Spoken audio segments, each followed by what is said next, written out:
Previously, we looked at what happens when one man adapts to the winds of change. Traditional arts such as jujutsu held on to their warrior samurai traditions, while one man evolved his techniques to turn that art into a more adaptive sport. Kano Jigoro would eventually call his martial art judo, also known as the gentle warrior path. Another man only saw limitations in his own karate style and decided to modernize it. Takashi Azuma would call his art form kudo, also known as the way of the open mind. It would serve as a bridge between karate and judo. If judo's main focus is grappling in the form of throwing and ground submissions, kudo introduces strikes in the form of punches, kicks, elbows, and knees from other martial arts including boxing, Muay Thai, and wrestling, and other combat sports as well. Paul Phoenix has been in the Tekken franchise for a very long time, and his move list and style have also evolved. Because Paul Phoenix is in fact mixed martial arts, we're going to look at his strikes, grappling, and his ground game. And finally we'll rate exactly how close he is to representing his martial arts in the Tekken landscape. I am the Unknown Fang, and welcome to my channel.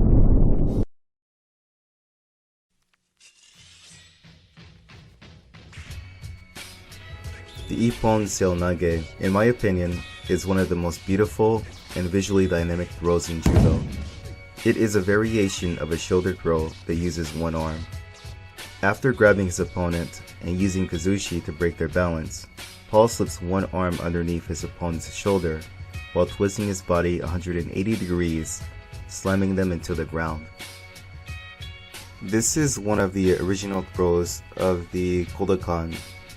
After unbalancing his opponent and shifting their entire weight onto one leg, Paul steps forward, blasting through while sweeping that supporting leg, driving the opponent forward and downward. The Tomoe Nage is a sutewaza or sacrificial throw with different variations in the ending. It is known as a sacrificial throw because on the battlefields, ending up on one's back to the ground spelled certain doom. In traditional judo, it's usually a backwards roll using the foot as a lever with the person rolling on top. But recent games like Street Fighter have turned it into more of a throw, launching the opponent skyward. The double leg takedown into ground and pound or an armbar has become a staple move of MMA. Earlier histories saw many strikers unfamiliar with the technique get tackled with quite ease by other grapplers. Now, this technique actually exists in other martial arts, ranging from MMA all the way to capoeira. When Paul tackles his opponent, he has up to 4 options. He can stand back up, he can go for ground and pound up to 6 punches, he can go for an armbar, he can do a combination of 2 and 3, or finally he has his own version that ends with a rear naked neck crank. This is a variation of what appears to be a flying armbar. Usually the main target of an armbar is the elbow. A successful armbar results in a posterolateral dislocation. Now the armbar is relatively easy to achieve from positions such as the guard, but a jumping armbar requires a higher level of athleticism to jump onto the opponent's shoulder and apply a lock. Paul's technique is a little different because he actually attacks the opponent's shoulder and dislocates it, indicated by a popping sound. After the dislocation, he releases the arm and rolls to the ground.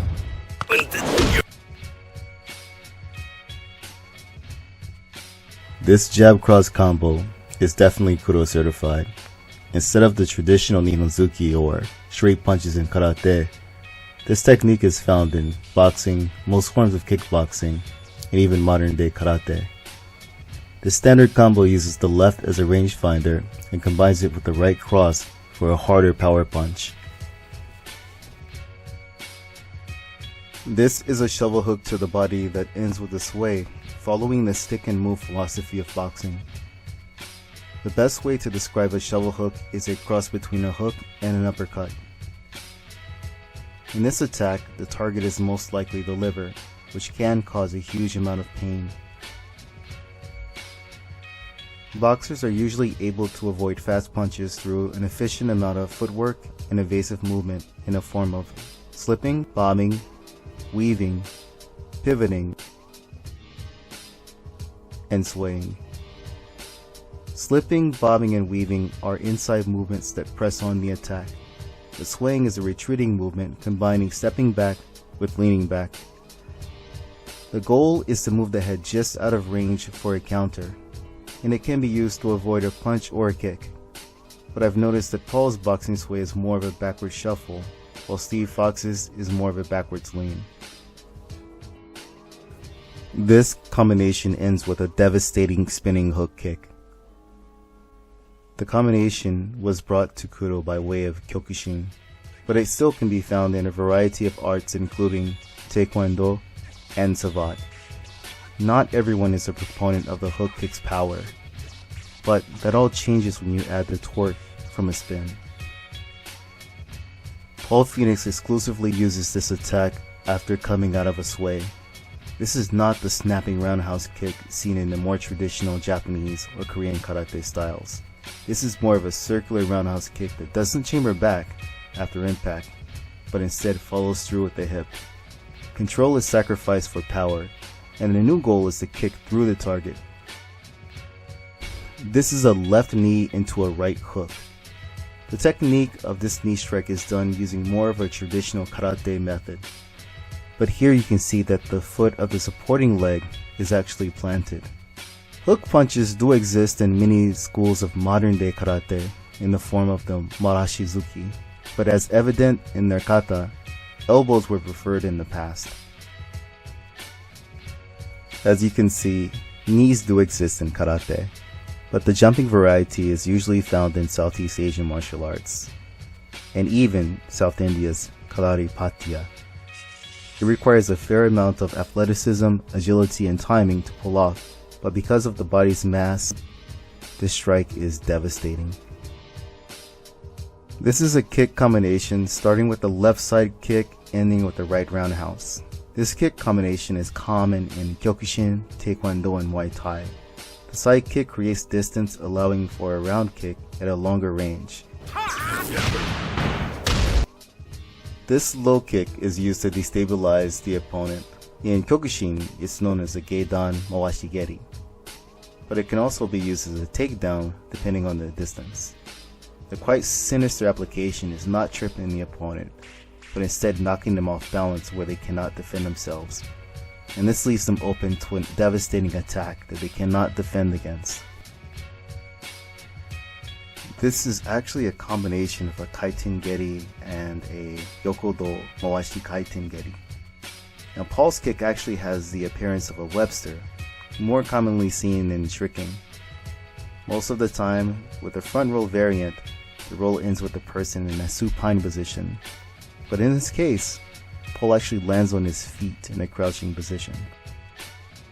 This is Sensei Azuma's signature technique. In Kyokushin, breaking is used to evaluate the marriage of power, technique, and confidence. With the right amount of 3, Takashi Azuma was able to perform some impressive feats.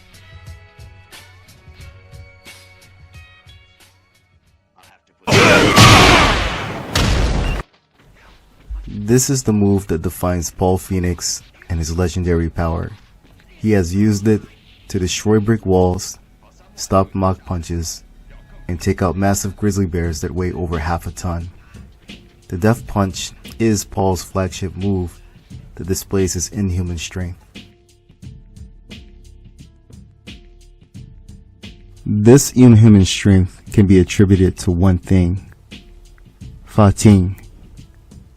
This is a principle of releasing stored energy into a strike, not using muscular power, but rather body mechanics. It's not some magical force that allows you to take multiple kicks to the groin. Instead, I see it as simply an effective and efficient transfer of power along the body's kinetic chain.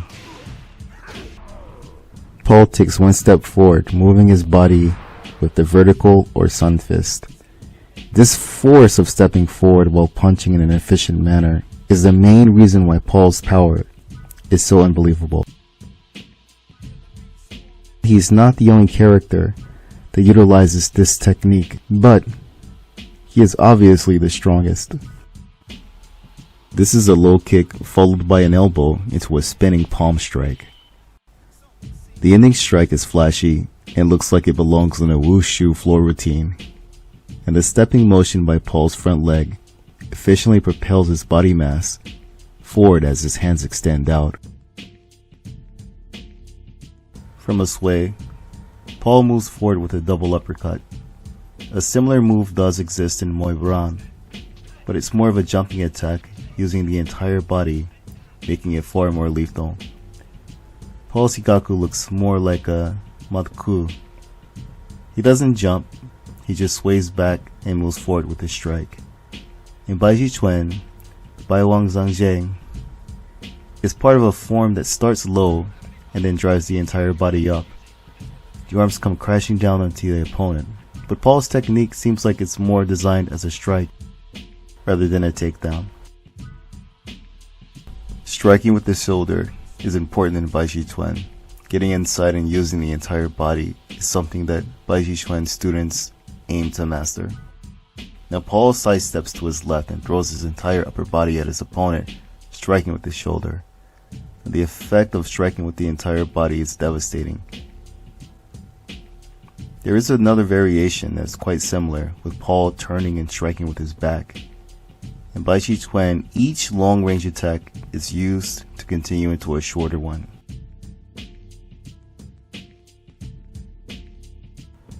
This move begins with a step, as Paul uses his entire body to push away his opponent. It makes use of the principle of Fa-Ting, using a superior release of energy with the right amount of force along its kinetic chain.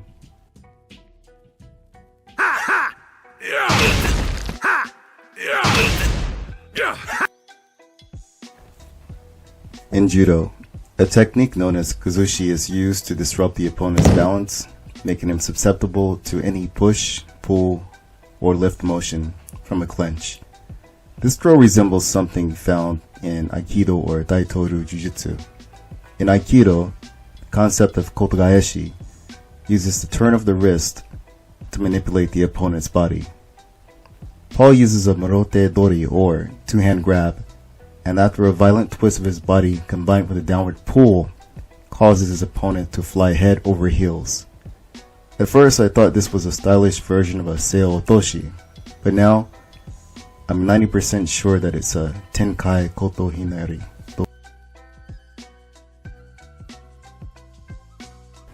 This is another attack right out of the Aikido handbook.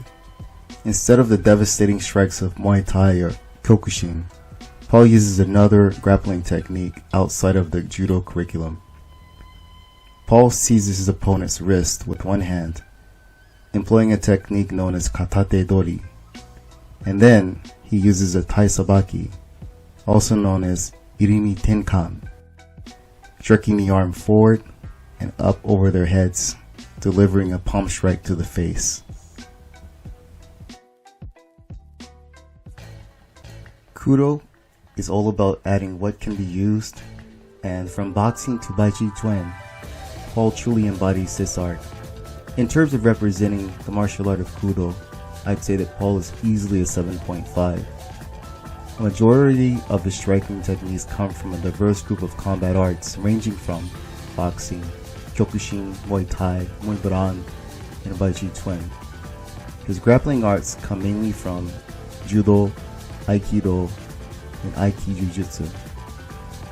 This is all with the goal of using strikes to close the distance, seize his opponent, throw them to the ground, and continue his attack into a ground and pound or destruction of limbs. And this is what Kudo is all about. A free form of combat, not limited to one principle, but rather an exploration of the best that is all arts have to offer. A free form of combat, not limited to one principle, but rather an exploration of the best that all arts have to offer. Thank you again for watching, and I really hope that you enjoyed this video and learned a lot from it. I've gained a higher appreciation of Paul and his techniques after reviewing them. This video took a lot of time, and in the next video we'll look at other characters from other games that share his moveset and how well he stacks up against them. We'll also look at some possible moves that we can add to his arsenal as well. Thank you again for watching. If you have any questions, comments, or concerns, please leave them below in the comments. In the meantime, please like, share, and subscribe. Dang way. Out.